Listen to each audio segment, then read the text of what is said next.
السلام عليكم ومرحبا بكم في قناه امنيه للحلويات. اليوم ان شاء الله غادي نخدموا واحد الحليوه ديال السميده، ديال الكوكو السميده اللي راه معروفه. اليوم قلت غادي نخدمها ونشاركها معكم ان شاء الله. اللي غنحتاج فيها هي واحد جوج بيضات. انا غادي نخدم وكنذكر معكم المقادير. عندي هنا جوج بيضات،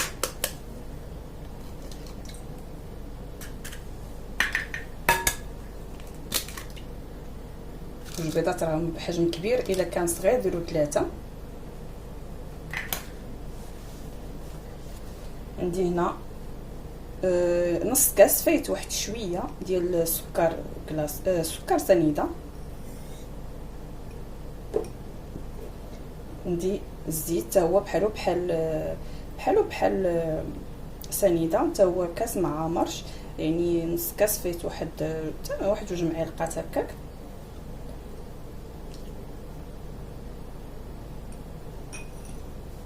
غندير واحد رشيشه ديال الملح.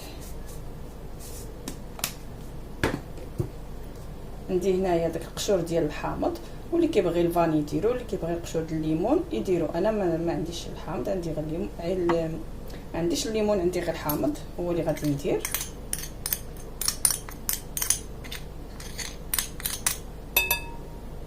صافي انا هاد البيض والسنيده غادي نطربهم مزيان والزيت.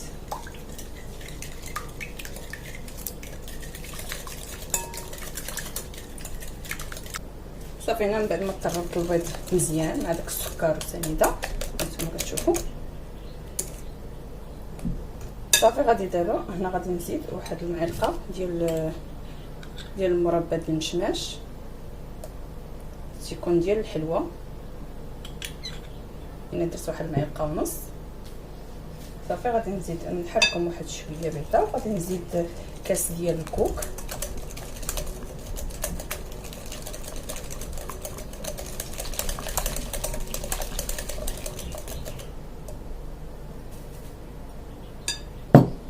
غادي نزيد معاهم واحد الخماره، والخماره الثانيه ما غنديرهاش كلها.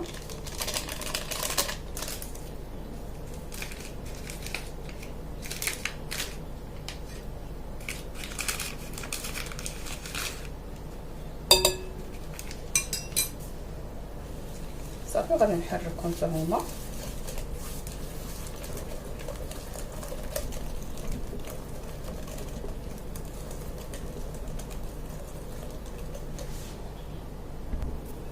صافي هنا غادي ندير السميده. عندي هنا جوج كيسان ديال السميده، وغنشوف واش غادي نحتاج، يعني مازال غنزيد واحد، حيت بعض الاحيان الخلاط تكون كتشرب، الخلاط لا، الا كتشرب راه جوج كيسان كافيين.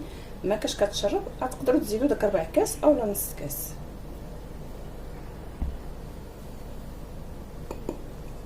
صافي هنا غادي نفرم بحال غنبقى نخلط بيديا وانا غنشوف.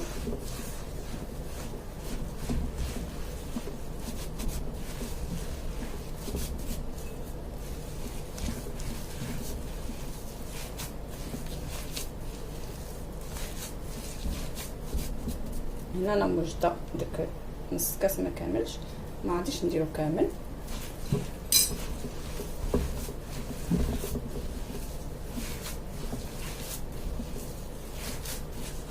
صافي انا هنا ما غاديش نزيد، يعني 8 معالق ديال الزيت.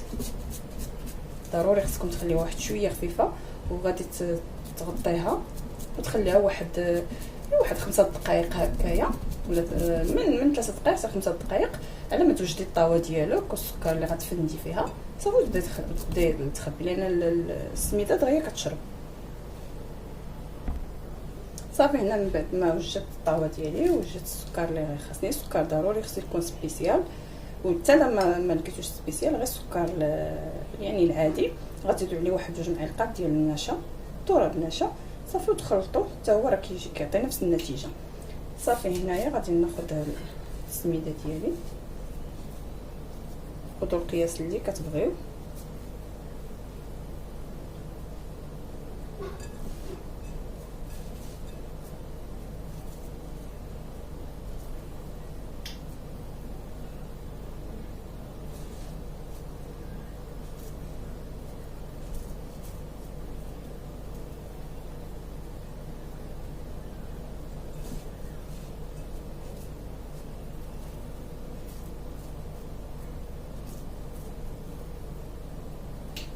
صافي غنبقى هكا كندير واحد الكميه ونلوحها هكا في السكر.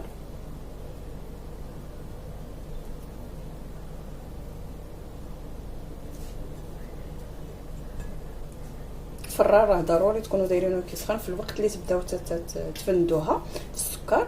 تشعلوه على الفران ديالكم. الا كان ديال الغاز غتشعلوا عليه غير من الفوق، كان ديال الضو غتشعلوا ليه الفوق والتحت صافي، وتخليوه حتى يسخن على ما توجدوا الطاوات ديالكم.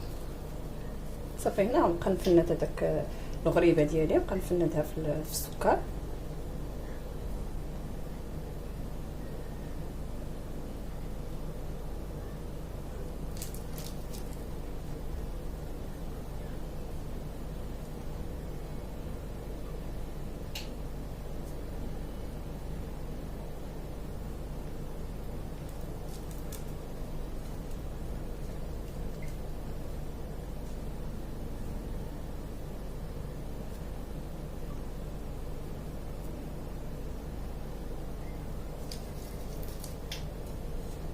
ضروري كديروا واحد المسافه بين ما بين وحده ما بين وحده وحده، كديروا واحد المسافه لان مازال كطرطق.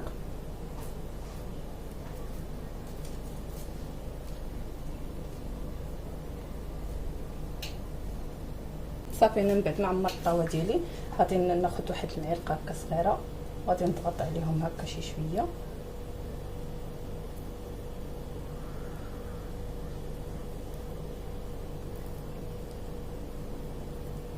صافي وغادي نخشيهم في الفران. الفران راني مسخناه صافي. دابا انا هاد الطاوه ديالي واجده، غادي نديرها في الفران على ما توجد ونوريها لكم ان شاء الله وتشوفوها كيفاش جات. صافي هذه الغريبه ديالي من بعد ما وجدت ما خرجتها من الفران كي كتجي على هذا المنظر هذا، كتجي زعما صراحه ديكور زوين يعني ما كتتحش كتشقق، وكتجي حتى معلكه وكتجي زوينه. نتمنى تجربوها وتنال الاعجاب ديالكم وشكرا.